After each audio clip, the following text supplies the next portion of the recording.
Je me présente moi en premier lieu. Je suis Ikram Merkizi, étudiante en médecine à la faculté de médecine et de pharmacie de Marrakech, au Maroc. J'ai pris l'initiative aujourd'hui pour vous présenter cette présentation intitulée Tout et expectoration.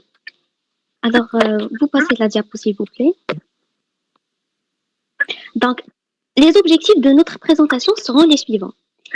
En premier lieu, nous avons définir l'atout, décrire les caractéristiques sémiologiques de l'atout, citer et analyser chaque type de tout, définir l'expectoration, définir l'avonique, caractériser l'expectoration, énumérer les causes de l'expectoration et enfin citer les causes et les types de l'avonique. Bon, j'espère que ce cours sera interactif. N'hésitez pas à poser des questions et à prendre un bout de papier pour noter. Euh, d'accord, ça marche?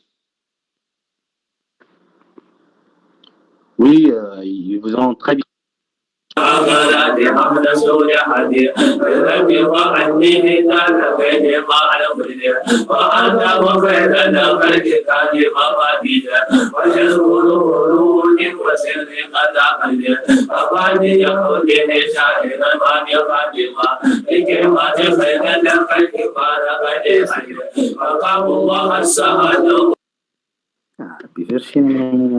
Allez, vous pouvez continuer.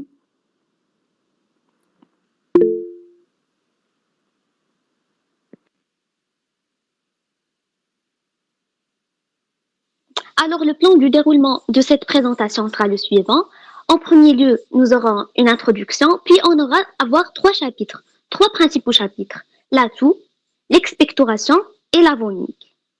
Après, nous allons récapituler tout ce cours sous forme d'un tableau. Donc, on va faire un résumé sous forme d'un tableau récapitulatif, puis une conclusion, et on va passer en dernier lieu au cas clinique. D'accord? La diapo suivante, s'il vous plaît. La diapo suivante. Donc, une introduction. Aujourd'hui, nous allons traiter la sémiologie. Et la sémiologie est la science qui étudie les symptômes des maladies. Elle comprend plusieurs branches. Donc, parmi elles, on trouve la sémiologie respiratoire qui fera sujet de notre présentation. En traitant la sémiologie respiratoire, nous allons débuter par l'atout et l'expectoration qui forment les signes les plus fréquents de la pneumologie. Okay. La diapo suivante, s'il vous plaît. Donc, le premier chapitre est l'atout. Chaque chapitre sera organisé sous forme des paragraphes suivants. Premièrement, la définition de l'atout, le mécanisme, les caractères sémiologiques, les types de tout, et enfin les complications. Au fur et à mesure, donc en parallèle avec notre présentation, nous aurons un cas clinique à décortiquer et à expliquer à chaque fois qu'on passe à une partie du cours. Donc, le cas clinique qu'on aura à discuter, il s'agit d'un patient âgé de 60 ans, tabagique chronique, à 40 paquets an, consulte pour une toux nocturne. Nocturne, ça veut dire qu'elle survient pendant la nuit, sèche, chronique, déclenchée par le repas, majorée par la penchée en avant, le décubitus dorsal, le changement de position, accompagné par des épigastralgies. Donc, quand je dis épigastralgie, ça veut dire des douleurs dans le cadran sus-ombilical, le cadran sus-ombilical, et de douleurs rétrosternales de type brûlure. Cette toux est calmée par la boisson. Donc, ici, c'est le cas clinique qu'on aura à avoir. À chaque fois qu'on passe à une autre partie dans notre cours, on va revoir ce cas clinique. J'espère que vous suivez avec moi. Si vous avez des questions, laissez-les sur la discussion. La diapo suivante, s'il vous plaît. Donc,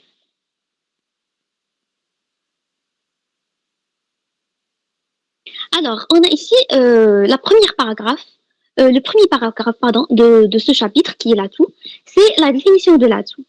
Donc, l'atout est un signe ou symptôme sémiologique très peu fréquent. Pourquoi très peu spécifique, pardon. Il est très fréquent, mais peu spécifique. parce qu'il peut révéler des atteintes respiratoires, donc des atteintes pleuropulmonaires, et il peut révéler aussi des atteintes extra-respiratoires. Par exemple, on peut avoir une pathologie digestive qui s'exprime par une toux. Donc, pas forcément chaque toux, elle est en relation avec une atteinte pleurale ou une atteinte pleuropulmonaire. La toux, elle peut être bénigne, donc on peut la négliger, comme elle peut être maligne. Pour cela, il faut apprendre à l'analyser, la caractériser, pour que par la suite, pouvoir la classer selon son étiologie.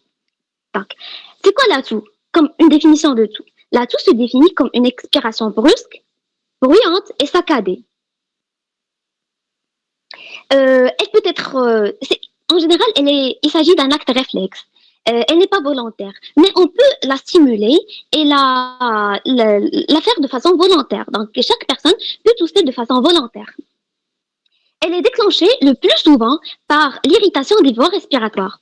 Cette irritation, elle peut être que ce soit par de l'air, par un gaz toxique, par un corps étranger, par des sécrétions bronchiques ou par n'importe stimuli au niveau de l'arbre trachéobronchique.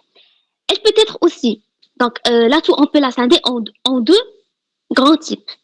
Soit une toux productive, dans le cas où elle est productive, elle est à respecter, à soulager, car elle est plutôt à respecter, car elle nous amène des expectorations. Et elle peut être aussi sèche. Quand elle est sèche, elle est à soulager, car elle ne sert à rien, elle gêne le patient et elle est à soulager.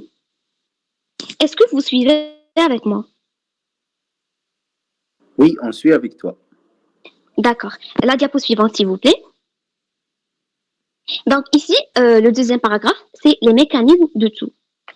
Donc chaque acte réflexe, n'importe quel acte réflexe dans notre corps humain, il se passe en 3 temps. Premièrement, le stimuli. Deuxièmement, à l'aide des nerfs afférents, il passe vers le centre.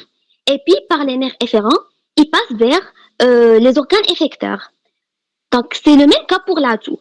On a une stimulation au niveau des zones tissugènes, donc au niveau de larynx, au niveau du pharynx, au niveau de la trachée, n'importe quelle zone tissugène, on a un stimuli, puis les nerfs afférents vont apporter le message vers le centre.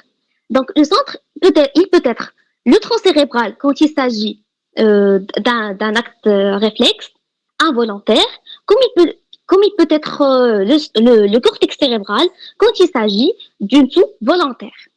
Donc, après avoir passé par le centre, il y a les nerfs efférents qui feront passer le message vers les organes effecteurs. Donc, dans la toux, les organes effecteurs, ce sont les muscles expiratoires, à savoir les muscles abdominaux et le muscle diaphragmatique, le diaphragme. Donc ici, il y a un schéma récapitulatif qui nous schématise tout ce que je viens de dire, tout l'acte réflexe de la toux. On passe à la diapo suivante. La toux, elle comprend 3 temps. Un premier temps qui est un temps d'inspiration préparative, où le patient inspire une quantité d'air pour se préparer à expulser, à tousser. Un deuxième temps qui est une mise sous tension. Donc là, on aura 2 choses. La contraction des muscles abdominaux pour augmenter la tension intrathoracique et la fermeture de la glotte. Ça, c'est le deuxième temps de la mise sous tension. Et le troisième temps, c'est le temps de l'expulsion, c'est le temps de la toux proprement dite. Ici, il y aura l'ouverture de la glotte et l'expulsion de l'air et des sécrétions bronchiques. Donc ici, les 3 temps de la toux, un premier temps préparatif, un deuxième temps où il y a la mise sous tension et un troisième temps pour l'expulsion. On passe à la diapo suivante. Alors, le troisième paragraphe, il s'agit des caractères sémiologiques de la toux. Quand je dis les caractères sémiologiques de la toux, je parle des éléments qu'il faut rechercher. Donc, à l'interrogatoire, quand on reçoit un patient, il faut chercher des éléments pour classer ces toux. Le premier élément à choisir, à chercher plutôt, c'est l'horaire. Donc, la toux, elle peut survenir le matin, Donc ici, quand la toux est matinale, on peut parler d'une dilatation des branches ou d'une bronchectasie, ou bien on peut parler d'une BPCO. La toux peut être nocturne, donc elle survient la nuit, c'est le cas de l'asthme et de l'allergie. Elle peut être diurine, ça veut dire qu'elle survient le jour et disparaît la nuit, c'est le cas de la toux psychogène. Donc à chaque fois qu'on reçoit un patient qui tousse le jour, tout au long du jour, et la toux disparaît vers le sommeil, il s'agit d'une toux psychogène. La toux peut survenir aussi vers le début de la nuit, quand il s'agit d'une insuffisance cardiaque gauche. Elle peut survenir aussi en postprandial, donc après les repas, ou positionnelle avec le changement de position. Dans ce cas, on parle du reflux gastro-œsophagien. Donc j'espère que tout est clair. Si vous avez des questions, n'hésitez pas à les poser. Et on passe à la diapo suivante.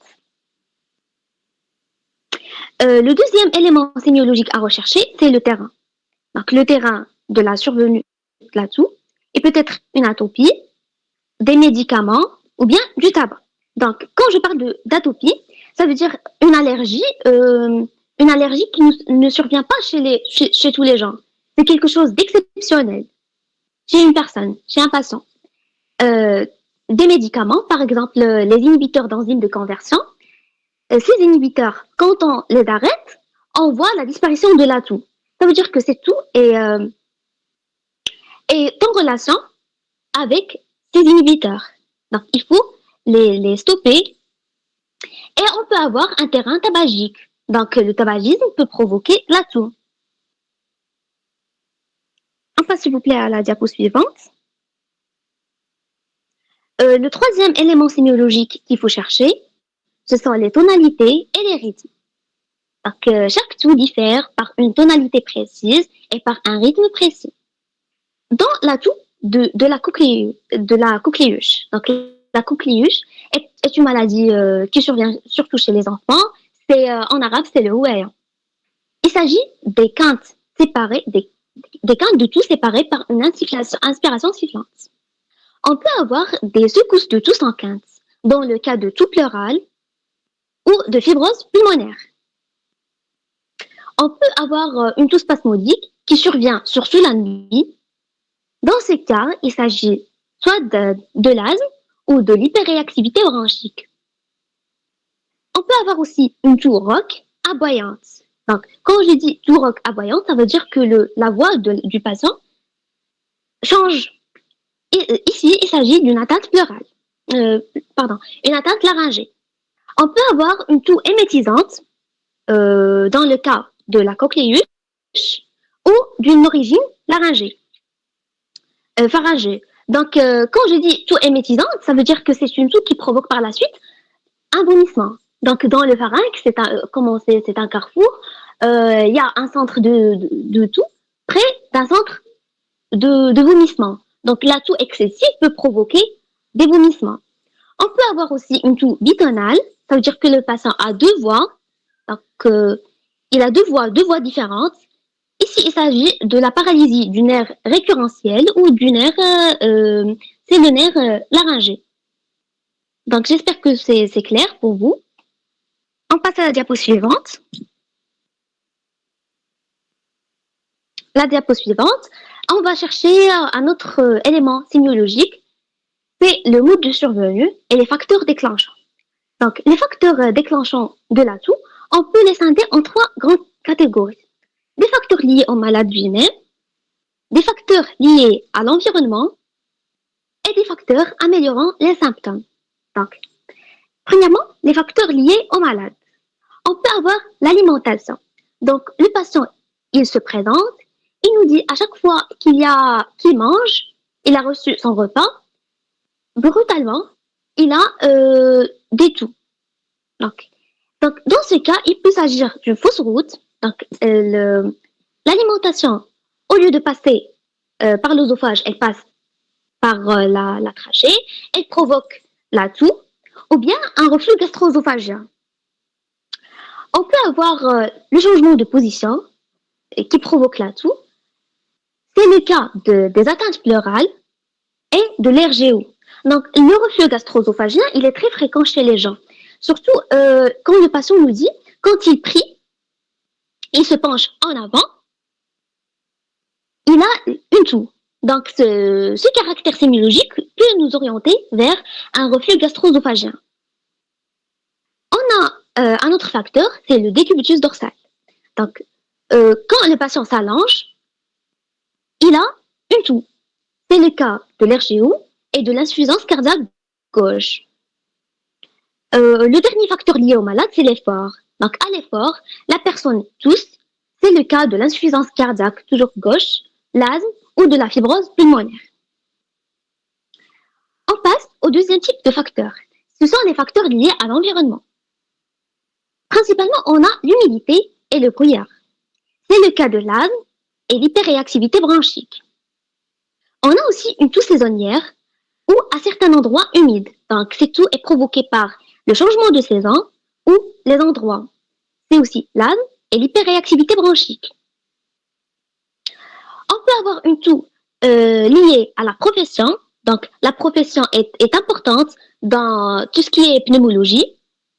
C'est le cas de poumons de fermier et de l'asthme. L'asthme, quand on a quelqu'un boulanger, il a une allergie contre la farine, un coiffeur ou d'autres professions. On a des facteurs, aussi des facteurs améliorant les symptômes. Donc, les bronchodilatateurs ou le salbutamol. Quand le patient reçoit le salbutamol, il n'y a plus de toux. Donc, on s'oriente vers l'asthme. Donc, c'est une toux provoquée par l'asthme. On peut avoir une toux qui disparaît à l'arrêt de quelques médicaments, comme les enzymes inhibiteurs, les IUC. Alors, on passe à la diapo suivante.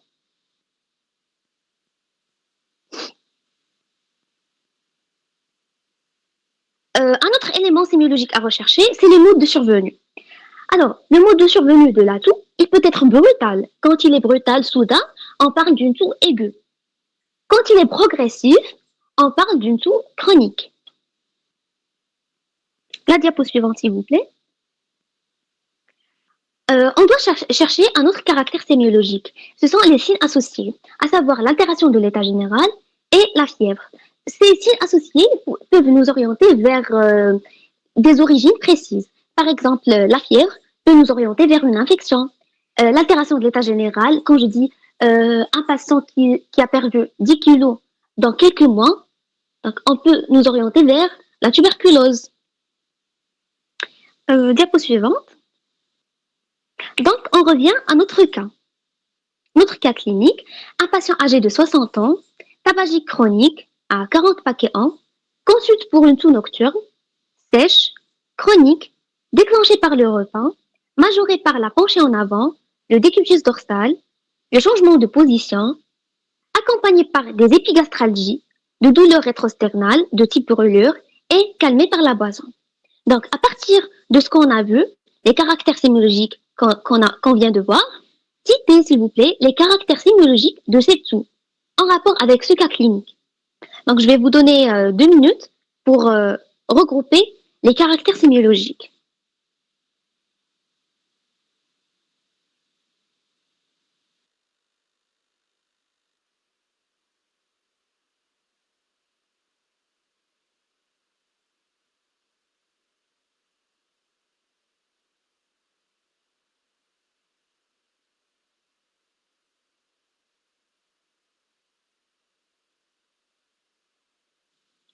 Alors, je vois une question en rapport avec la toux chronique et aiguë. La toux chronique et aiguë, elle est en fonction du temps. Quand la toux est inférieure à 3 semaines, on parle d'une toux aiguë. Mais son début, il est toujours brutal. On parle d'une toux chronique quand elle dépasse les 3 semaines. D'accord? Mais toujours le début est pris en considération.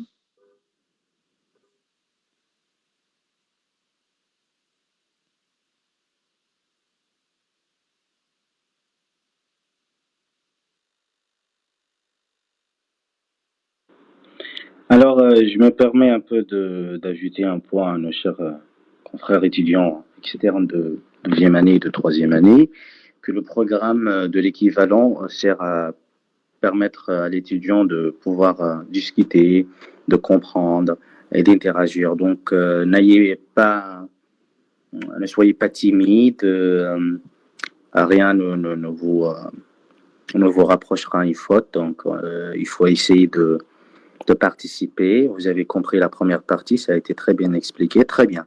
Yaoulé a précisé que c'est une toux qui survient la nuit, que l'horreur, elle est nocturne. Ça, c'est déjà une très bonne réponse. Allez-y, vous avez beaucoup d'éléments encore qui vous...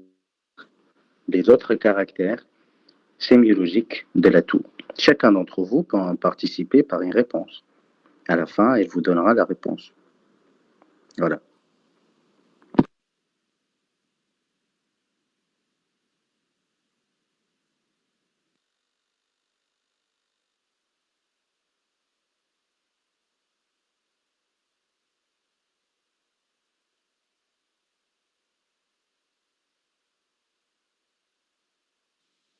Alors, je vais vous aider un petit peu. Donc, les caractères sémiologiques qu'il faut chercher sont les suivants. L'horaire, le terrain, les tonalités et les rythmes, le mode et les facteurs déclenchants, le mode de survenue et les signes associés.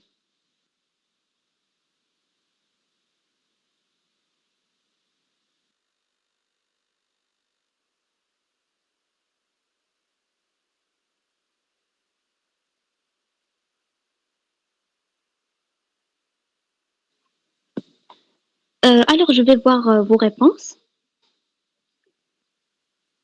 On a ici sèche tout nocturne. Oui, c'est ça. L'horaire, elle est nocturne et survient la nuit. Sèche, oui. Chronique, c'est ça. Elle dépasse les 3 semaines. Le tabagisme. Donc, le tabagisme, c'est un facteur, on peut le considérer comme facteur déclenchant. Euh, Déclenché par la prise de repas, parce que c'est un facteur déclenchant, bravo.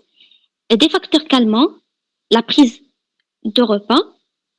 Non, la prise de repas, c'est pas un facteur calmant, c'est un facteur déclenchant.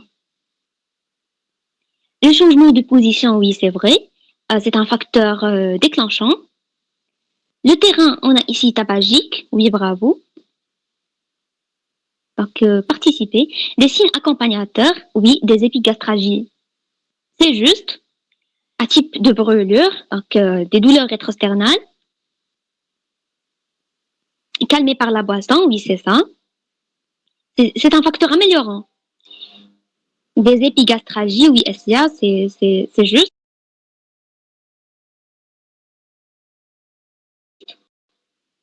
Elle est calmée par la boisson.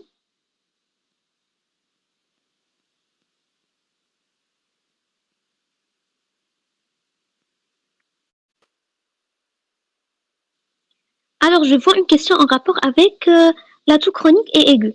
La toux chronique et aiguë, elle est en fonction du temps. Quand la toux est inférieure à 3 semaines, on parle d'une toux aiguë. Mais son début, il est toujours brutal. On parle d'une toux chronique quand elle dépasse les 3 semaines. D'accord? Mais toujours le début est pris en considération.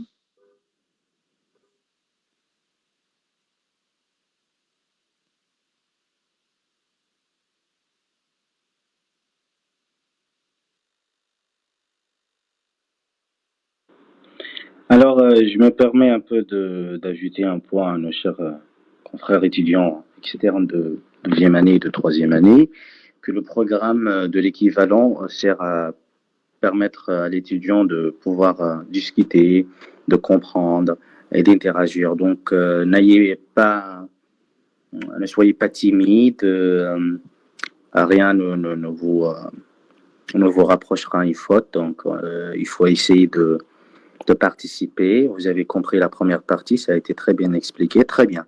Yaoulé a précisé que c'est une toux qui survient la nuit, que l'horreur, elle est nocturne. Ça, c'est déjà Une très bonne réponse. Allez-y, vous avez beaucoup d'éléments encore qui vous des autres caractères sémiologiques de l'atout. Chacun d'entre vous peut en participer par une réponse. À la fin, elle vous donnera la réponse. Voilà.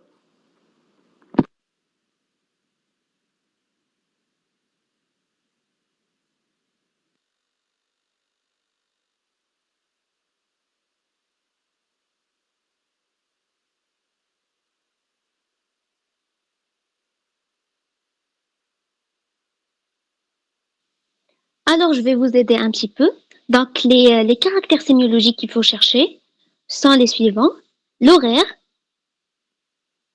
le terrain, les tonalités et les rythmes, le mode et les facteurs déclenchants, le mode de survenue et les signes associés.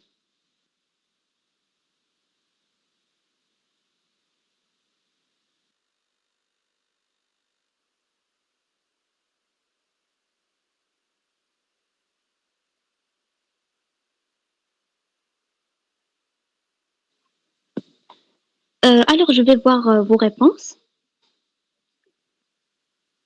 On a ici sèche tout nocturne. Oui, c'est ça. L'horaire, elle est nocturne et survient la nuit. Sèche, oui. Chronique, c'est ça. Elle dépasse les 3 semaines. Le tabagisme. Donc, le tabagisme, c'est un facteur, on peut le considérer comme facteur déclenchant. Euh, Déclenché par la prise de repas. Donc, c'est un facteur déclenchant, bravo. Et des facteurs calmants, la prise de repas. Non, la prise de repas, c'est pas un facteur calmant, c'est un facteur déclenchant. Le changement de position, oui, c'est vrai, c'est un facteur déclenchant.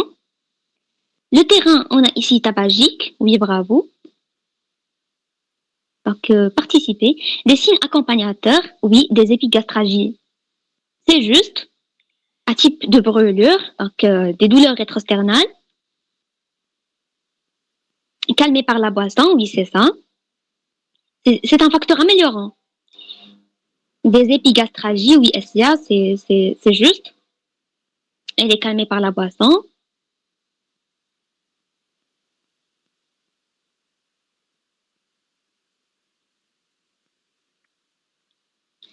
Donc, bravo, merci pour vos interventions. On passe aux réponses. Donc, la diapo suivante, s'il vous plaît. Donc, ici, on a l'horaire. Comme on vient de voir, c'est une toux nocturne qui survient la nuit. Le mode de survenue, il est progressif, donc le mode de survenue est progressif. Il s'agit d'une toux chronique. La toux, est-ce qu'elle est sèche ou productive? Elle est sèche. Les facteurs déclenchants, cette toux est déclenchée par le repas, la prise des repas, majorée par la penchée en avant, le décubitus dorsal, le changement de position. On a quelques signes accompagnateurs, donc elle est accompagnée par des épigastralgies et des douleurs rétrosternales de type brûlure. Des facteurs améliorant les symptômes, elle est calmée par la boisson. Donc, est-ce que vous avez des questions à propos de cette partie? Les caractères sémiologiques de l'atout.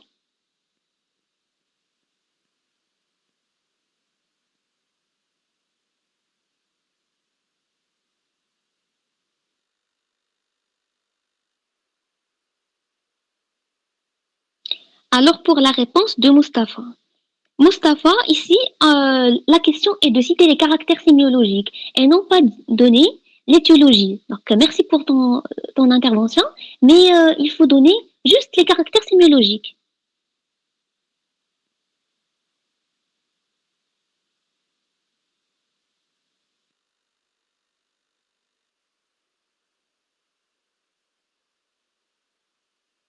Est-ce que vous avez d'autres questions?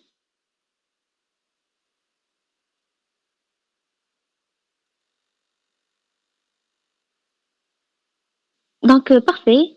On passe à la diapo suivante. Donc ici, on a les types de toux. La toux peut être aiguë, comme elle peut être chronique. Pour cela, on a classé les différents types de toux selon deux types, deux grands types.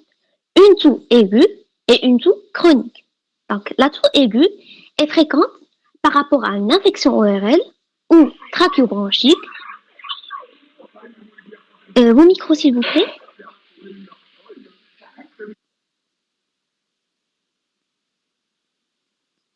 Une inhalation, donc des produits toxiques, des corps étrangers, une pathologie pleuropulmonaire ou des pathologies cardiaques aussi, qui peuvent nous donner une toux aiguë.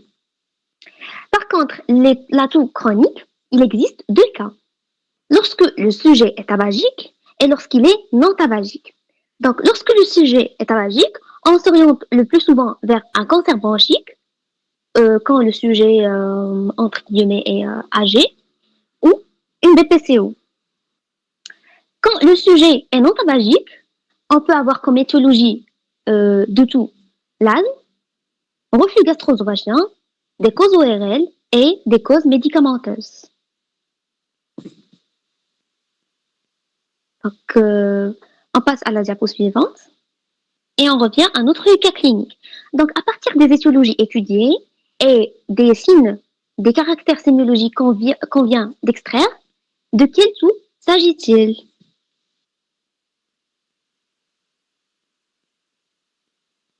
Vas-y, participez s'il vous plaît.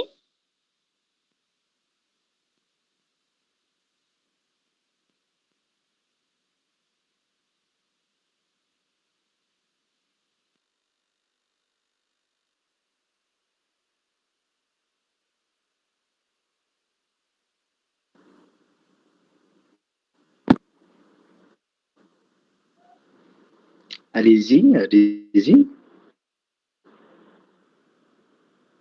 Rappelez-vous des descriptions des différents types de toux que vous avez vus dans les diapos précédentes et essayez de regrouper ces caractéristiques dans ce cas clinique afin de s'orienter vers une étiologie.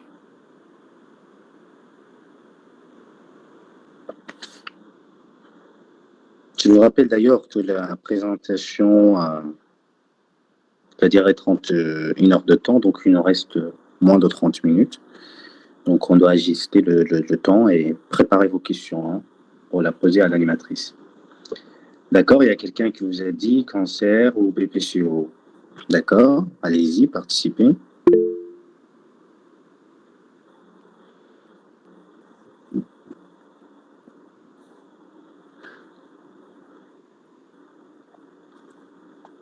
Qui dit mieux, qui pense à une autre étiologie?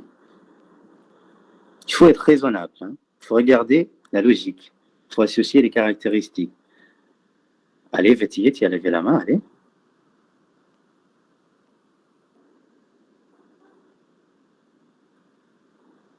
Vas-y. On vous écoute.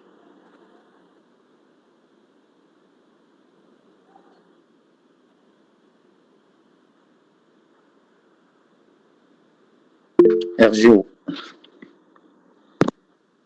Alors, pour les gens qui disent la BPCO, la toux de la BPCO, elle est matinale. La toux de la BPCO est matinale. Et dans notre cas clinique, on a une toux nocturne.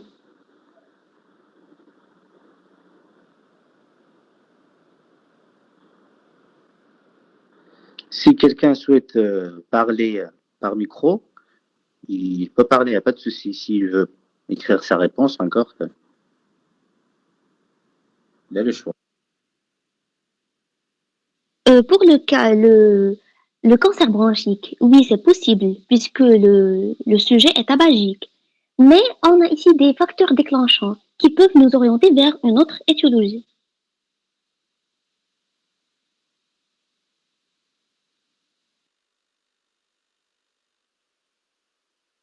La BPCO est la bronchopneumopathie chronique obstructive.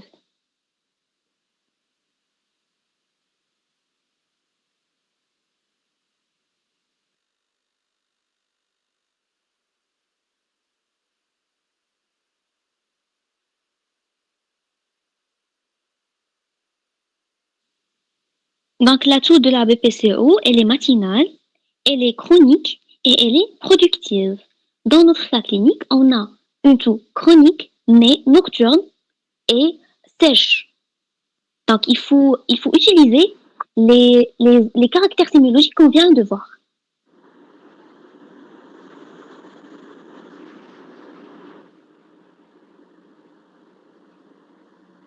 Donc, je vois les réponses. La plupart de vous ont répondu juste.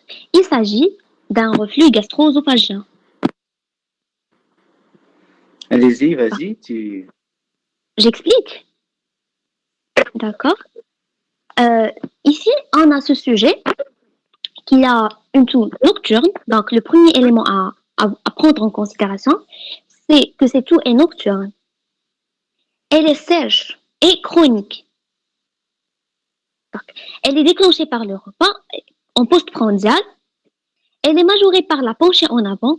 Quand le sujet se penche en avant pour faire quelque chose, il y a la toux qui survient, le décubitus dorsal. Dès que le patient s'allonge, il y a la toux, le changement de position, et cette toux est accompagnée par des épigastralgies, des douleurs en sus ombilical, des douleurs rétrosternales de type brûlure, et cette toux est calmée par la boisson. Donc ici, il y en a plusieurs mots-clés pour nous orienter vers le reflux gastro-œsophagien.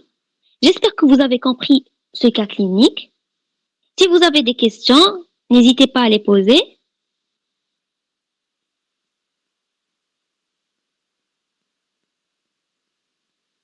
Mustapha a levé la main. Donc parlez. Pourquoi dans les reflux gastro-œsophagiens, le tout est nocturne? La toux est nocturne dans le reflux gastro-œsophagien. Car, en fait, précisément, elle est en début de nuit. Dès que le patient s'allonge, il y a le reflux, l'alimentation qui remonte et provoque une toux. C'est ça l'explication de cette toux nocturne.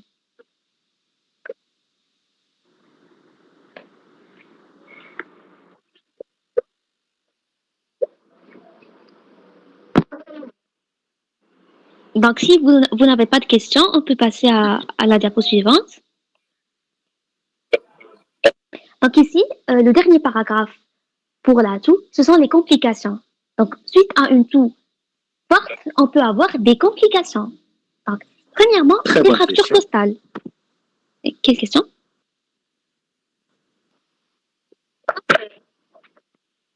Quelle question, s'il vous plaît?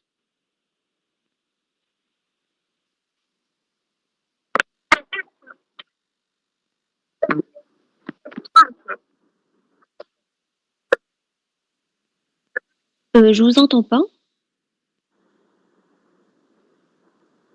En fait, si vous m'entendez très bien, je crois que j'ai activé mon micro là.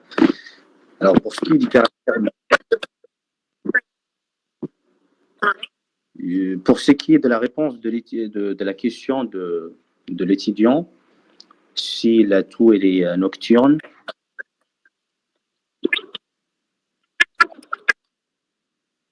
Donc, j'espère que j'ai bien répondu. Si vous avez d'autres questions, n'hésitez pas à les est-ce poser. que vous m'entendez? Est-ce que la voix elle est audible? Oui.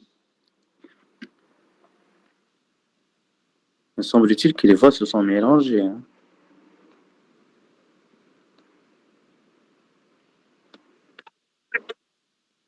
Maintenant, est-ce que la voix elle est audible?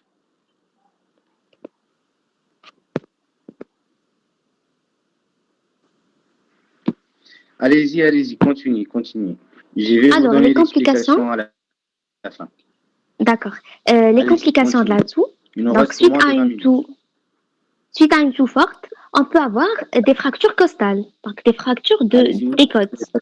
Surtout pour un sujet qui est âgé ou maigre. On peut avoir une perturbation de la circulation cérébrale, donc des syncopes, des Allez-y, vertiges. continue. Est-ce que vous m'entendez?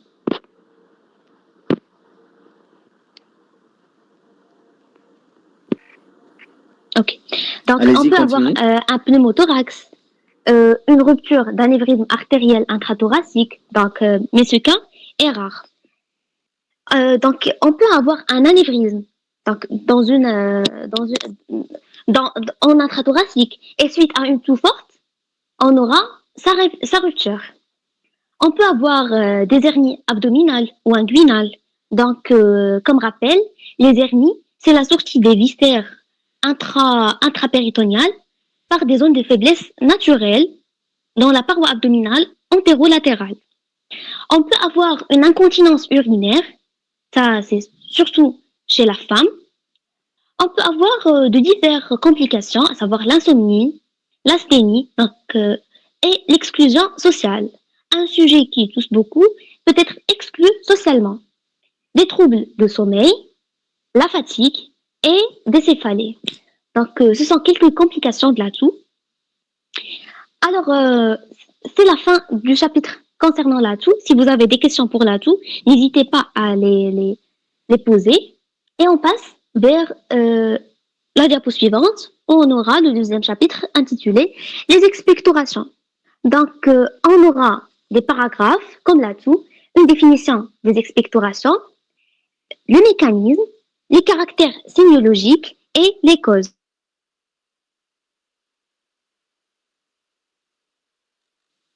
Donc, la diapo suivante, s'il vous plaît. La définition de l'expectoration. Donc, il s'agit d'un rejet par la bouche de sécrétions anormales présentes dans l'arbre trachéobronchique au cours d'un effort de toux. C'est ça la définition tout court de l'expectoration. Lorsqu'il dépasse les 100 ml par jour, on parle de bronchorrhée. Alors, on a des diagnostics différentiels à éliminer. Premièrement, les crachats. Les crachats, ce sont des expulsions de staline provenant de la cavité buccale et non pas de la cavité de l'arbre trachéobronchique. On peut avoir aussi comme diagnostic différentiel les expulsions provenant de la cavité ORL. Donc, c'est tout pour la définition. On passe au mécanisme. Donc, les expectorations comprennent 3 étapes. Une première étape, c'est l'agression des voies aériennes par un corps étranger, par un gaz ou donc un truc qui stimule les voies aériennes. On aura par la suite une augmentation de la sécrétion du mucus. Donc, le mucus, il recouvre la muqueuse de l'arbre trachéobronchique. Et comme réflexe, on aura l'excès du mucus qui est éliminé par la toux. C'est ça l'expectoration proprement dite. Donc, on passe vers le troisième paragraphe, les caractères sémiologiques de l'expectoration.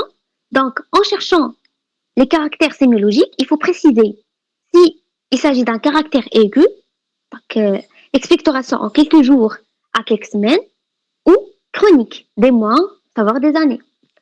Il faut préciser le contexte de survenue, donc suite à une infection, une cardiopathie ou une allergie. Il faut donner la fréquence, l'horaire et la périodicité. Préciser aussi s'il s'agit d'un caractère spontané ou provoqué par certaines positions ou situations. Il faut quantifier l'expectoration sur un verre gradué.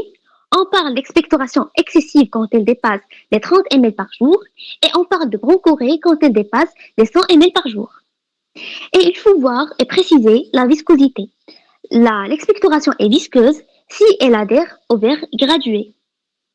La diapo suivante. Il faut préciser aussi l'aspect et l'odeur de l'expectoration.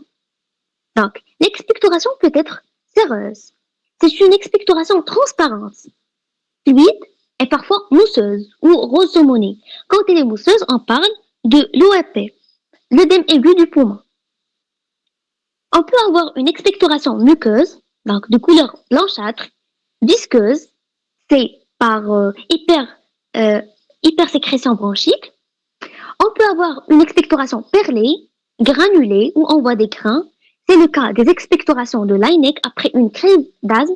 Donc, si vous avez remarqué, quand j'ai parlé de la toux d'asthme, j'ai dit qu'il s'agit d'une toux nocturne et sèche. Mais parfois, quand on a une crise d'asthme, une exacerbation, il s'agit d'une toux productive. Donc, suite à une crise d'asthme, on peut avoir une expectoration perlée. On peut avoir aussi comme type d'expectoration des expectorations mucopurulentes de couleur verdâtre, fétide, ça veut dire nauséabondante, d'odeur, de mauvaise odeur, épaisse, évocatrice. Donc, dans ce cas, elle est évocatrice d'infection et parfois d'asthme. On peut avoir des expectorations rouillées, donc en arabe c'est msbia. Elle révèle une pneumopathie à pneumocoque. Donc les pneumocoques, ce sont des bactéries. On peut avoir des expectorations hémoctoïdes, teintées de sang. Donc c'est tout pour les caractères sémiologiques de l'expectoration. On passe maintenant vers les causes. Donc les causes de l'expectoration, comme les causes de la toux, il faut diviser l'expectoration en expectoration aiguë et expectoration chronique. Dans l'expectoration aiguë, on peut avoir comme cause un contexte allergique, par exemple les expectorations en fin de crise d'asthme, une insuffisance cardiaque gauche, et peut-être aussi une cause de l'expectoration. Et dans le cas d'expectoration chronique, on a deux grands volets, deux grands types. Des expectorations sans anomalie radiologique et des expectorations avec anomalie radiologique. Quand on n'a pas d'anomalie radiologique, on peut avoir le cas d'un sujet tabagique, la bronchite chronique du tabagique. La bronchite chronique du tabagique se définit comme une toux chronique productive, donc de production muqueuse quotidienne, donc chaque jour, pendant 3 mois par an et 2 ans consécutifs. Donc chaque fois qu'on a ce tableau clinique, une toux chronique productive de production muqueuse quotidienne 3 mois par an pendant 2 ans consécutifs, il faut s'orienter vers la bronchite chronique du tabagique. On peut avoir aussi un sujet asthmatique sévère. Là, la production, les expectorations sont chroniques. On peut avoir aussi des anomalies radiologiques pour l'expectoration chronique, dans le cas de bronchiectasie ou dilatation de bronches, tuberculose active ou séquelaire, des kystes pulmonaires infectés ou carrément un carcinome bronchiolo-alvéolaire. Donc, ici, c'est tout pour l'expectoration. Est-ce que vous avez des questions en ce qui concerne ce chapitre?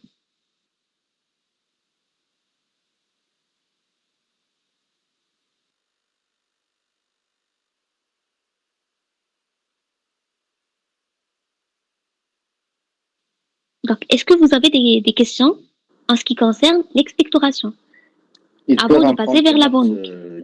À la fin, on répond Oui, bien sûr.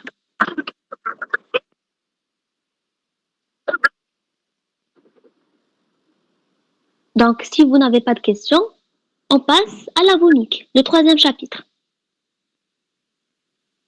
Donc, la bronchique, on a définition, type et cause. Donc, la définition de la bronchique, il s'agit, donc, la bronchique, c'est une forme d'expectoration, une forme plus massive d'expectoration. Donc, comme définition, il s'agit d'une évacuation brutale au cours d'un effort de toux. Il faut souligner l'effort de toux, d'une connexion purulente et abondante. Donc, contrairement à l'expectoration, c'est une forme plus abondante de l'expectoration. Elle est purulente, elle peut contenir un pus fétide et ou sanglant, donc mélangé ou pas au sang. On peut avoir une hydatidopsiésie, donc c'est une vomique du contenu d'un kyste hydatique. Dans ce cas, on a l'eau de roche, donc la vomique sous forme d'eau de roche. Elle peut être purulente ou pyohématique. Elle peut aussi contenir du sang. Donc, c'est la définition de la vomique. On passe au type de la vomique. Donc, pour caractériser les types de vomique, on peut les classer selon la quantité et selon l'aspect. Donc, selon la quantité, la vomique peut être massive, fractionnée ou numulaire. On parle de toux massive quand elle dépasse les 100 ml. C'est une grande quantité de pus évacuée brutalement, donc brusquement, accompagnée de douleurs vives, angoisse ou asphyxie. Donc pour l'asphyxie, il s'agit d'un trouble neurologique. La vomique peut être fractionnée en quelques dizaines de ml en plusieurs fois, donc plusieurs épisodes d'installation brusque d'un jour à l'autre chez un sujet sain. Donc un sujet qui est sain peut avoir des expectorations fractionnées ou carrément des expectorations numulaires en pièces de monnaie. Il s'agit d'un rejet à intervalles très rapprochés de gros crachats. Donc, on peut classer la vomique selon son aspect, purulente ou idatique. Purulente quand il s'agit d'une rupture des branches, dans les branches d'un abcès ou d'une collection purulente, ou on peut avoir une vomique idatique. C'est le liquide idatique, eau de roche avec ou sans membrane idatique, ou bien du pus avec une membrane idatique, soit l'eau de roche ou le pus. Donc, ce sont les types de la vomique. On passe aux causes de la vomique. Donc, on peut avoir des causes pulmonaires, des causes pleurales, des causes médiastinales ou des causes sous-diaphragmatiques.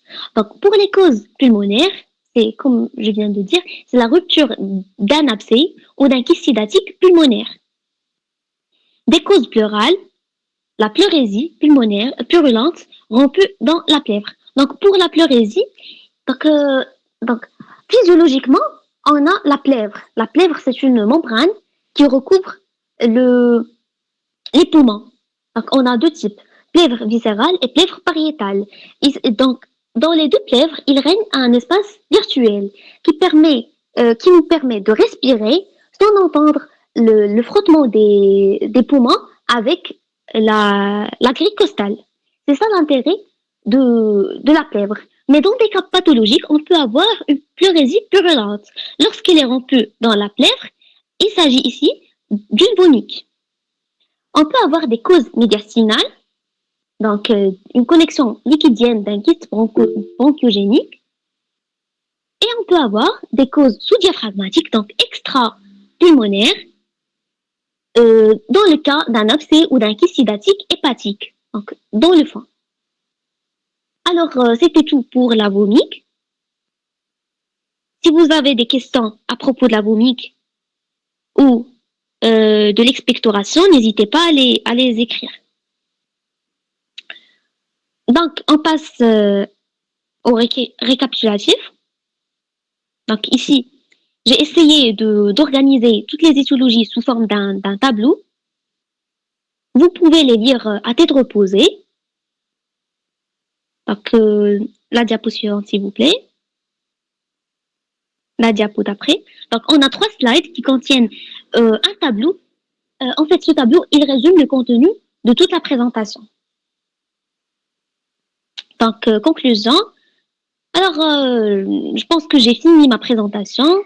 J'ai parlé de l'atout comme symptôme très fréquent, mais peu spécifique en pneumologie. L'expectoration qui vient suite à une toux productive et la vomique, qui est une forme plus abondante de l'expectoration. On passe maintenant au cas clinique. Donc, j'ai essayé de faire 3 cas cliniques. Donc, la diapo suivante. La diapo suivante. Donc, le premier cas clinique. Ici, on a un patient âgé de 40 ans qui consulte pour une toux depuis 2 semaines. À production rose saumonée, surtout à l'effort et au décubitus dorsal. Donc, à partir de ce cas clinique, de quel toux s'agit-il? Donc ici, on a un patient, un homme, âgé de 40 ans.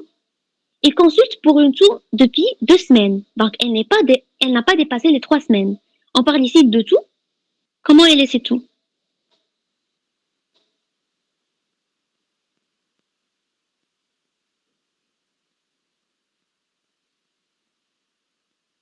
Donc, écrivez s'il vous plaît vos réponses. Une toux aiguë, bravo. À production rose saumonée. C'est une toux aiguë ou c'est une toux chronique? D'accord, merci. Alors, elle est à production rose saumonée. Donc ici, c'est le type, donc elle est productive, elle n'est pas sèche, et le type d'expectoration, il est rose saumonné. Surtout, donc les facteurs favorisant à l'effort et au décubitus dorsal. Donc à l'effort et quand le patient s'allonge. De quel tout s'agit-il? Donc on a des choix dans la slide suivante.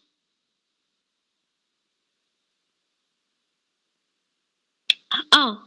RGO, B. Asthme, C. Insuffisance cardiaque gauche et D. Allergie. Donc si vous voulez, on peut procéder par élimination. Donc chaque proposition, vous me dites si elle est vraie ou fausse et avec une justification s'il vous plaît. Donc l'RGO. Pourquoi il ne s'agit pas dans ce cas d'un reflux gastro-œsophagien ou il s'agit du reflux gastro-œsophagien. Donc selon vos réponses.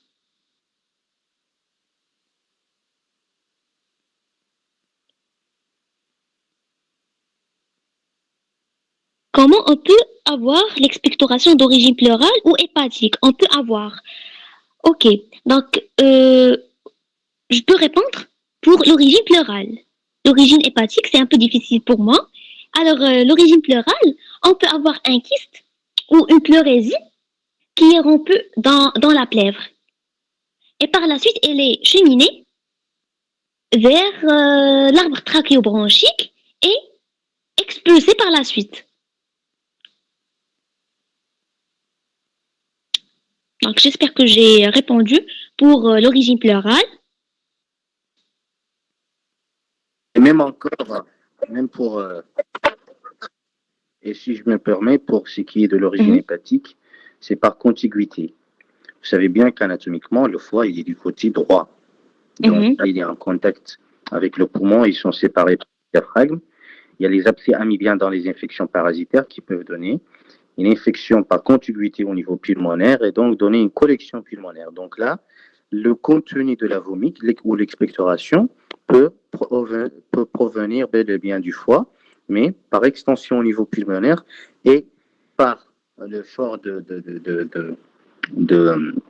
faire sortir les sécrétions de poumon que nous allons avoir cette vomique ou cette expectoration dans le sens qu'il n'y a pas d'effort. Donc, c'est par contiguïté. Les abcès hépatiques peuvent s'extendre au niveau pulmonaire et donner une coloration. Donc, voilà, on continue. On n'a pas assez de temps qui reste pour la présentation. Qu'est-ce qu'ils ont dit pour le lycéen? Donc, est-ce que tu peux nous envoyer le fichier? D'accord. Vous aurez le fichier vers la fin de la présentation, Inch'Allah. Donc, vos réponses, s'il vous plaît. Chronique, productive. Oui, c'est juste. S'il vous plaît, docteur. Si tu peux encore nous reprendre la question, hein, priez de nous refaire du numéro la question, on va lire et puis on va répondre. Je vous entends mal. Vous voulez revoir le cas clinique? Ah non, je disais juste seulement par rapport à la question. Nous n'avions pas compris la question, mais maintenant je vois accordez-nous quelques secondes le temps de lui répondre.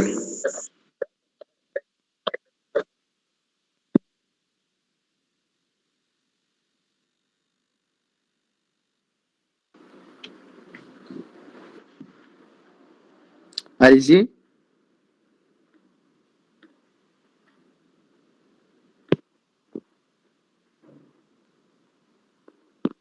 Donc, pour la réponse de Hafsa, insuffisance cardiaque et aiguë. Oui, c'est juste. Insuffisance cardiaque gauche parce qu'elle s'aggrave par l'effort.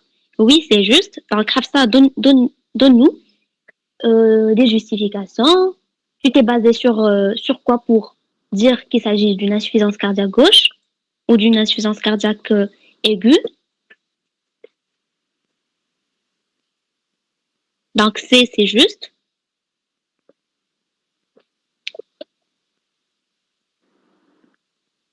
allez-y, tu leur donnes le temps pour répondre. Essayez de répondre en justifiant votre réponse. C'est-à-dire pourquoi vous avez saisi que c'est l'insuffisance cardiaque qui explique c'est tout.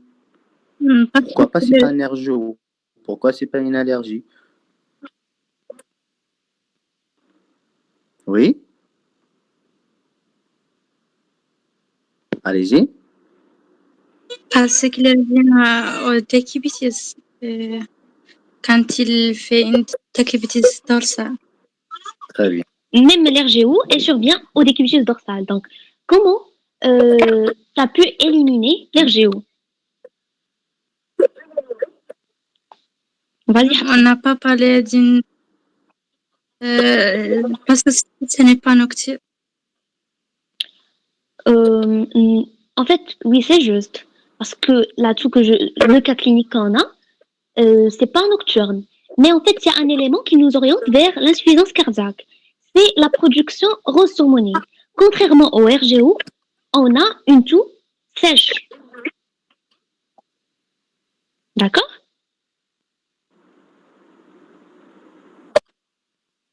Est-ce que vous pouvez projeter le diapo des cas cliniques encore? D'accord.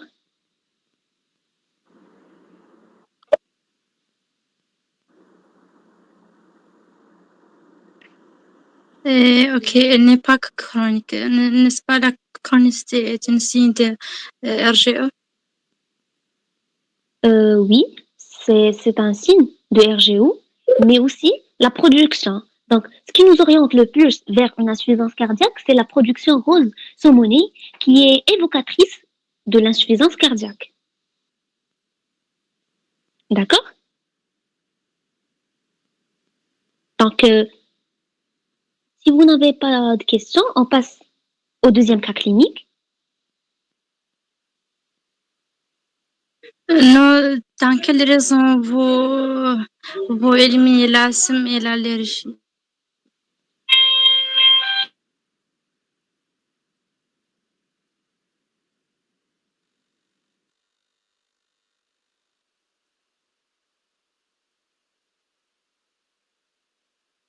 Alors, l'atout de l'asthme et de l'allergie, elle est souvent sèche, mais elle peut nous donner des expectorations lors d'une crise d'asthme, d'une exacerbation d'asthme. Ici, on a une toux productive à production rose saumonée, donc elle nous oriente le plus vers l'insuffisance cardiaque gauche. Donc, dans chaque cas clinique, vous aurez des mots-clés qui vont vous orienter vers une étiologie précise. D'accord? Donc, on passe au deuxième cas clinique.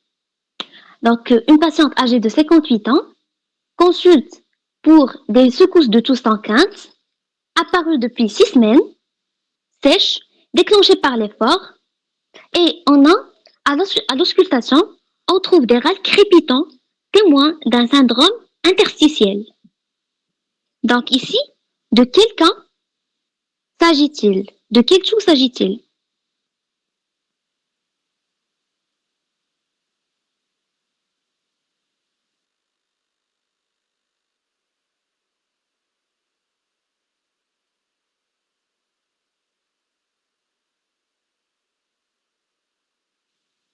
Alors, on passe au choix. Vous aurez des choix à voir. Donc, RGO, asthme, tuberculose et fibrose pulmonaire. Au vu de ces éléments, toutefois, on peut aussi penser à l'asthme bronchique. Donc, vous avez pensé à l'asthme, c'est ça? Oui, d'accord, c'est ça, l'asthme. Alors, on revient au cas clinique, s'il vous plaît, la diapo qui contient le cas clinique. Donc, dans notre cas clinique, on a des secousses de toux stanquintes. Alors que dans l'asthme, on a une toux qui survient la nuit, sans secousse et sans crainte. Donc, on a des secousses de toux stanquintes depuis 6 semaines Donc, il s'agit d'une toux chronique. Elle est sèche et déclenchée par l'effort. Donc, à l'auscultation, on trouve des râles crépitants. Il s'agit d'un syndrome interstitiel. Donc, on passe au choix. Donc, on a un reflux gastro-œsophagien, l'asthme, la tuberculose et la fibrose pulmonaire. S'il vous plaît, donnez-moi vos réponses.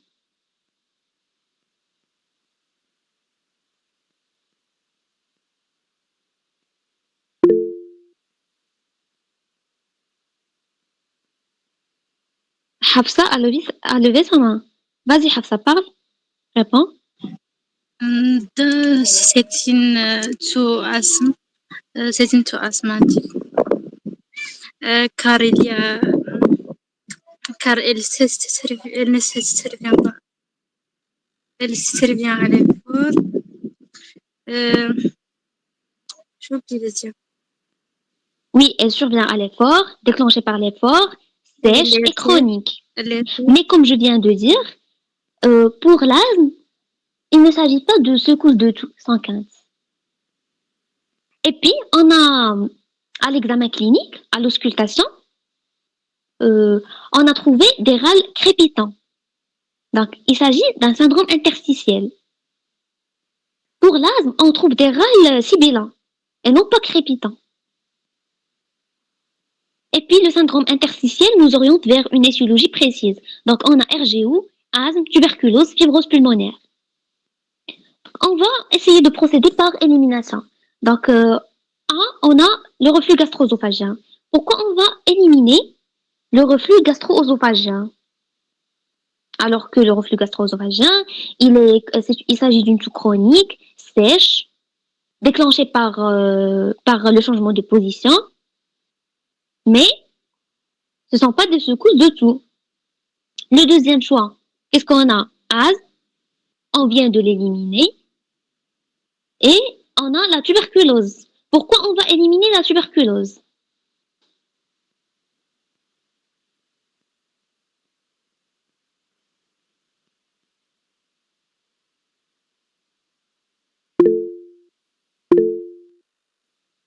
Alors, vous avez des réponses concernant la tuberculose? Oui. Oui, vas-y. L'absence de fièvre. Éliminer les causes infectieuses. Oui, exactement. L'absence de fièvre et l'absence de l'altération d'état général. Exactement, c'est juste. Alors, il nous reste la fibrose pulmonaire qui est la réponse juste. Donc, j'espère que vous avez compris ce cas clinique. Il y a quelqu'un qui lève sa main. Vas-y, parle.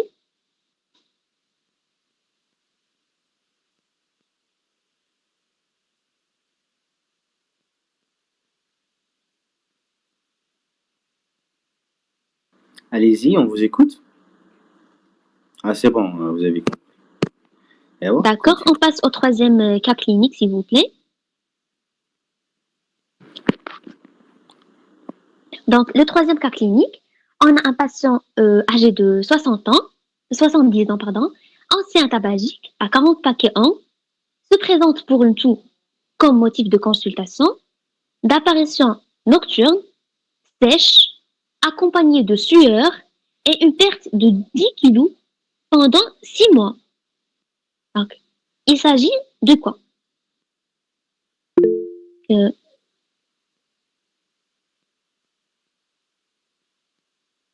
Quelqu'un a levé sa main. Vas-y, vous prenez la parole. Au vu de ces éléments, surtout la sueur plus sèche, accompagnée de sueur, perte de poids, là on peut penser directement à la tuberculose pulmonaire. Oui, c'est ça, exactement. Merci pour votre réponse.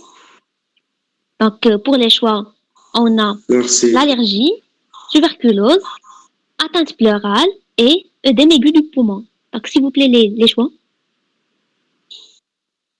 La diapo du choix.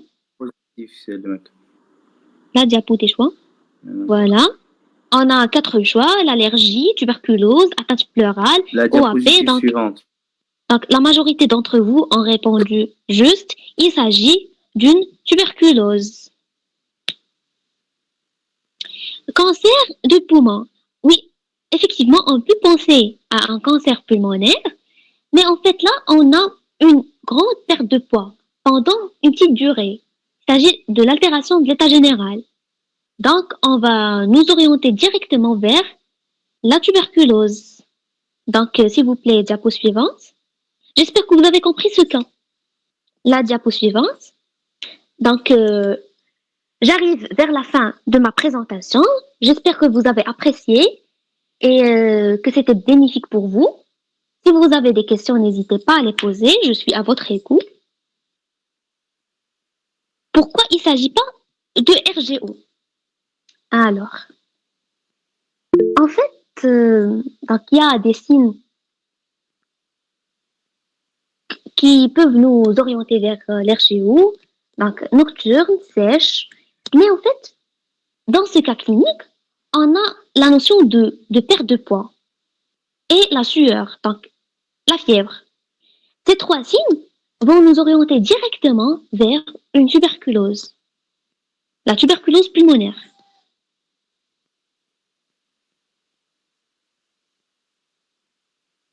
Alors, si je me permets, tout d'abord, je remercie l'animatrice pour cette très belle présentation. Elle a été enrichissante. Elle a parlé de la sémiologie de la toux, de l'expectoration, de la vomi. Elle vous a présenté des cas cliniques et même des QCM. Et vous avez discuté de façon interactive. J'ai été là à votre écoute. J'ai vu vos participations et je suis en train de vous superviser et j'apprécie parfaitement votre travail. Raison pour laquelle je vous ai dit dès le départ que que j'ai totalement la confiance en vous, que vous allez faire une bonne présentation et que tout étudiant qui souhaite être bénévole pour en faire une, nous lui souhaitons la bienvenue. C'est d'ailleurs de votre exercice de pouvoir essayer de faire des présentations, de savoir comment communiquer, de se présenter correctement. Et dans les grandes conférences prochainement, quand vous avancez dans vos études, vous serez amené à révéler ce potentiel que vous avez développé à partir de vos premières années. Donc, du courage, je te félicite de ma part auprès de tout le monde. Alors, j'aimerais ajouter un petit détail, que quand on analyse un symptôme, quand on va essayer de poser une hypothèse, on ne la pose pas uniquement sur un seul symptôme, on analyse le contexte dans sa globalité. Et il faut savoir que pour saisir une hypothèse, vous avez trois arguments. Vous avez des arguments épidémiologiques, des arguments cliniques et des arguments paracliniques. Dans le sens de ce cas clinique que vous venez de voir, s'il vous plaît, mettez-nous la diapositive de ce dernier cas clinique. Allez, très bien. Un patient de 70 ans, ancien tabagique, qui se présente pour une toux comme motif de consultation, d'apparition nocturne, c'est accompagné de sueur, perte de poids. Là, vous avez des arguments qui vous orientent vers la tuberculose, aussi bien sur le plan, qu'il n'y a pas encore d'arguments sur le plan épidémiologique. C'est-à-dire quoi le plan épidémiologique? C'est que vous avez la notion de contagion tuberculeux dans la famille. Vous devez chercher la vaccination. Est-ce qu'elle est récente? Est-ce qu'elle a existé même? Est-ce qu'il a déjà présenté même des antécédents? Là, vous avez probablement tuberculose. Je m'apprête encore. J'ai une toux, mais elle n'est pas unique. Je dois interroger mon patient sur la triade de la tuberculose pour me rassurer que c'est une tuberculose. Est-ce que vous avez des sueurs? Est-ce que vous avez une fièvre vespérale avec cette toux qui est sèche nocturne? Et là, j'ai cliniquement un patient qui perd le poids en 6 mois.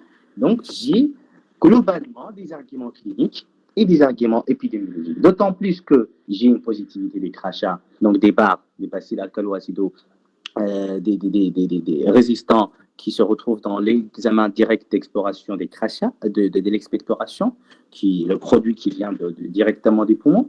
Et là, je regroupe tous ces éléments pour évoquer un diagnostic. Je ne peux pas dire sur une toux unique que vous avez raison de dire que c'est un cancer. Mais quand même, quand on parle d'un cancer, on va regarder toujours le contexte. On va regarder l'évolution, d'accord? on va regarder les éléments qui sont en faveur de l'altération de l'état général pour pouvoir dire, ça y est, ce patient-là, avec l'âge, avec le tabac, avec l'atout, il peut bel et bien présenter un cancer.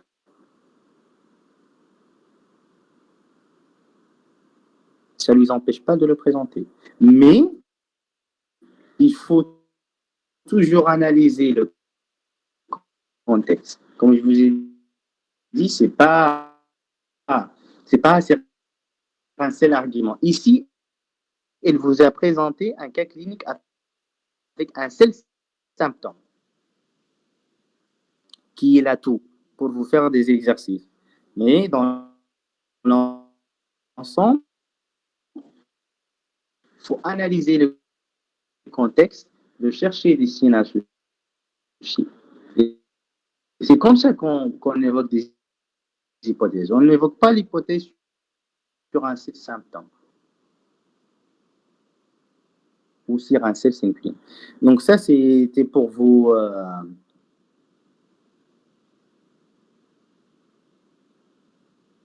un tout petit peu rafraîchir la mémoire et vous expliquer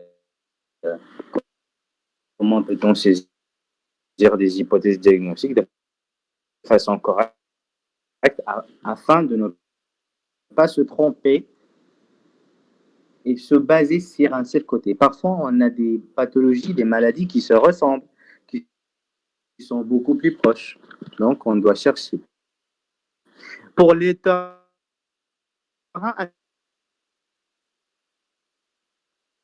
atopique, je reviens à une partie, vous avez dit dans la diapositive qu'il faut chercher le terrain atopique. Le terrain atopique, c'est important. Les terrains atopiques sont les différents types d'allergies, des situations constitutionnelles chez le patient qui lui déclenchent une toux. À titre d'exemple, là, quand on parle de l'asthme, l'asthme est un terrain atopique. Donc, ce sont des terrains d'allergie qui sont connus. Il y a différents types d'atopie. Il y a la rhinite, il y a la dermatite atopique. Allez-y, vous pouvez les poser. L'animatrice, elle est là, elle vous écoute. Elle vous répondra. Ismaël Hafsa. Allez-y, si vous avez des questions, on va conclure. On va donner la parole à l'animatrice s'il veut ajouter quelque chose. Il semble qu'ils n'ont plus de questions. Allez, donc je donne la parole à l'animatrice si elle souhaite apporter quelque chose avant de conclure. Oui. Je peux? Oui, allez-y. Oui, une fois de plus, merci beaucoup pour la présentation. Nous avons été très édifiés par rapport à la présentation de notre oratrice. Ce que nous demanderons seulement à l'équipe, si peut-être vous pouvez toutefois nous disponibiliser les fichiers de cette présentation pour nous permettre aussi à enrichir, afin que prochainement nous revenons. Les fichiers de la présentation. Et puis là, c'est ma première préoccupation. La deuxième préoccupation, maintenant, si quelqu'un compte venir exposer dans votre meeting comme ça, comment il va procéder? Voilà, c'est un peu ça.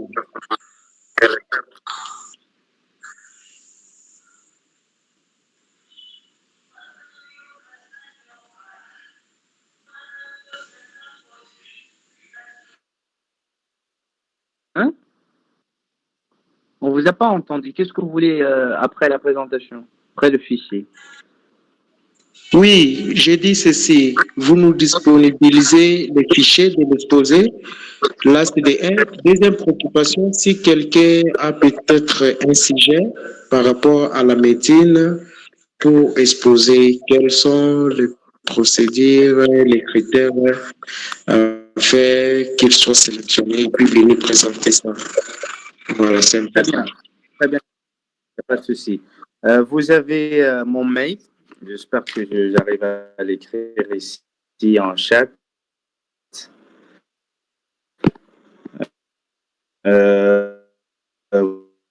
Vous m'envoyez votre CV, vos coordonnées sur ce mail. et vous aurez la réponse, Inch'Allah.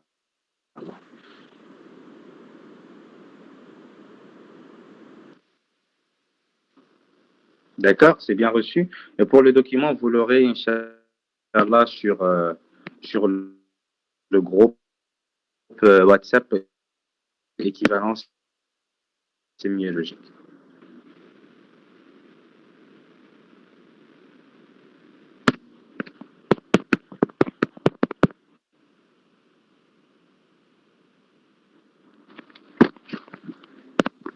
Est-ce que vous avez encore des questions? Il y a Hafsa qui lève sa main. Oui, si un symptôme n'est Allez, pas là, écrit par rapport à ce que vous dans avez le cas demandé. clinique, on suppose qu'il n'est pas là. Qu'est-ce qu'on Hein. Vous allez travailler uniquement sur ce qui est dans le cas clinique. Dans le cadre de répondre à une question d'examen, on va vous donner des éléments nécessaires pour répondre, c'est-à-dire les éléments suffisants. Ici, pour quelqu'un en sémiologie, on ne lui demande pas, grosso modo, grand-chose. C'est un diagnostic qui s'avère clair. C'est une tuberculose. Mais là, on ne parle pas de questions d'examen. On ne parle d'un cas en pratique. On parle d'une situation réelle. C'est-à-dire, quand vous recevez quelqu'un dans ce cas, probablement il a la tuberculose, mais faites attention de ne pas passer à côté d'autre chose.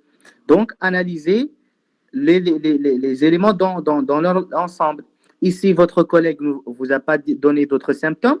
Certainement, ce patient, il présente des cieux, il présente une fièvre vespérale, peut-être même il a fait une hémoptysie dans le passé, donc peut-être l'évolution a été aggravée quelque part. Donc, on ne traite pas des symptômes, on ne fait pas la médecine symptomatique. Donc, on analyse le contexte dans l'ensemble. Ça, c'est en pratique. En théorie, on va vous donner un cas clinique dont les éléments sont suffisants pour répondre à la question. J'espère que c'est clair. Oui, dans les cas cliniques, dans les examens, vous aurez des mots-clés qui vont vous orienter vers la réponse juste. Toujours des mots-clés très clairs. C'est bon, Hafsa, j'espère que tu as compris.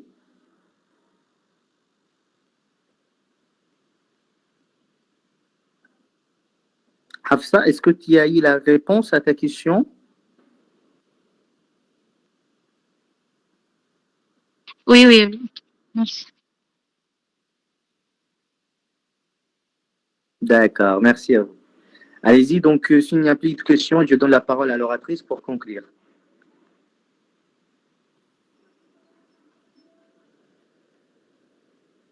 Il y a encore quelqu'un qui lève sa main? Allez-y, l'oratrice, vous avez la parole.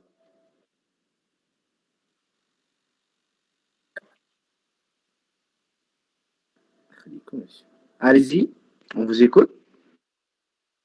Qui a levé sa main?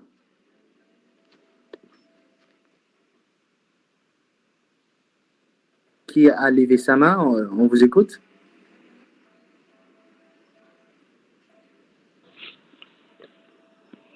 L'oratrice, vous avez la parole. Vous pouvez dire votre mot de conclusion. Je peux. Oui, bien sûr, tu peux.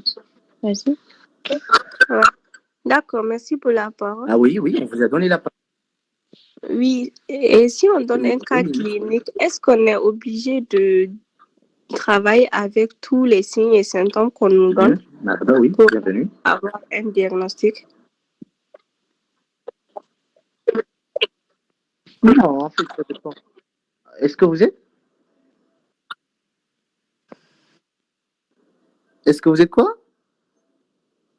D'utiliser tous les signes et symptômes qu'on a pour donner un diagnostic?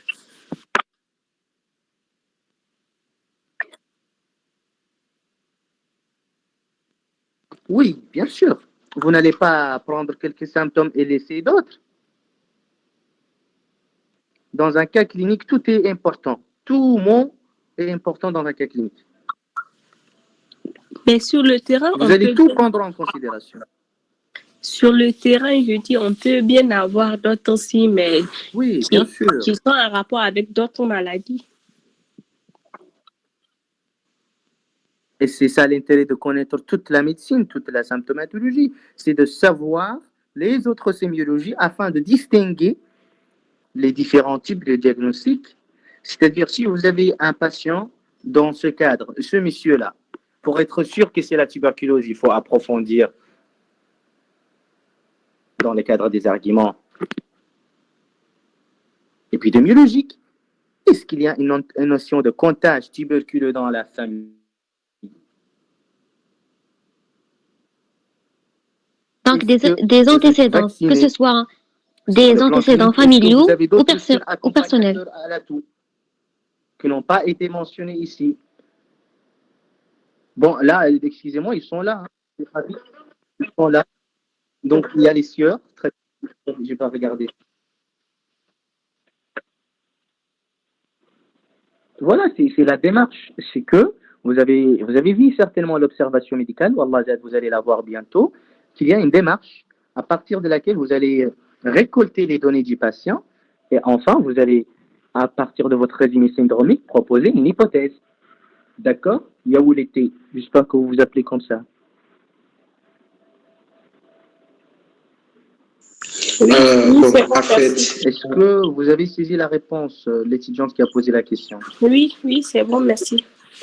Bienvenue. Allez, merci. Oui, monsieur, on vous écoute. Bon, je voudrais juste seulement accentuer certaines choses par rapport à la tuberculose. Dans certains coins du pays, par exemple, dans d'autres politiques, il suffit seulement une toux au-delà de 7 jours. Là, il faut déjà faire allusion à la tuberculose et puis voir comment demander certains bilans pour la confirmation. Ce n'est pas nécessairement que d'autres personnes qui font la tuberculose puissent manifester tous les signes possibles. Il y a, par exemple, dans la vie clinique, au niveau du terrain, on a eu à constater certaines personnes viennent seulement avec la toux. Et puis, quand vous essayez de sonder, demander les antécédents, des comptages, et puis vous faites les îles, de là vous allez vous rendre que la personne a la tuberculose. Donc, c'est un peu ça que je voudrais ajouter.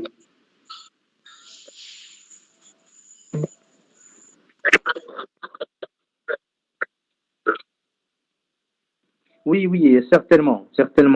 En fait, ici, les étudiants à qui on adresse la présentation n'ont pas encore étudié les modules.